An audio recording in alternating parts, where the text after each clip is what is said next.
Oui, Madame la maire, chers collègues, juste pour préciser que pour la délibération 4, je ne prends pas part au vote avant de commencer. Voilà, donc sur cette délibération, vous nous demandez donc d'attribuer cette première attribution de subvention pour l'association Maison du Cinéma. Le choix de conserver ce bâtiment dans le patrimoine municipal et de lui attribuer une affectation en rapport avec le cinéma est une sage décision que nous approuvons. Le projet de Maison du Cinéma associatif qui doit animer les lieux n'en est cependant qu'à son début. Entre les divers travaux pour remettre le bâtiment aux normes et l'écriture d'un projet abouti, ce lieu ne va pas rouvrir avant 2023. Nous souhaitons pour notre part que ce lieu reste ouvert aux Rennaises et aux Rennais et que cet espace ne soit pas, au fil du temps, quelque peu privatisé par les associations partenaires, dont la légitimité, par ailleurs, n'est absolument pas en cause. Il s'agit certes d'associations bien connues, dont la compétence et le dynamisme dans le domaine de l'image ne sont plus à démontrer. Mais au-delà de ce collectif d'une dizaine d'associations choisies, ce lieu doit demain rester ouvert à toutes les nouvelles propositions.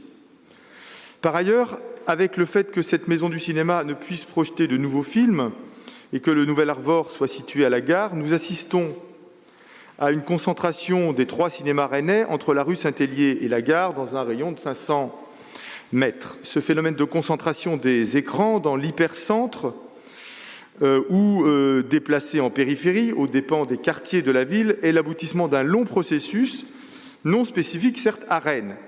Cependant, il doit nous interroger car si, en général, à Rennes, les équipements culturels et sportifs sont plutôt équitablement répartis entre le centre et les quartiers, ce n'est pas le cas des cinémas généralistes ou d'art et essai.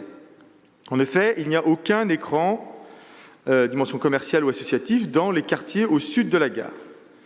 Pourtant, ces quartiers accueillent aujourd'hui de nouveaux lieux culturels déconcentrés, comme le Conservatoire du Blône ou le Nouvel Antipode, mais dans ces lieux principalement dédiés à la musique, il n'y a pas d'écran.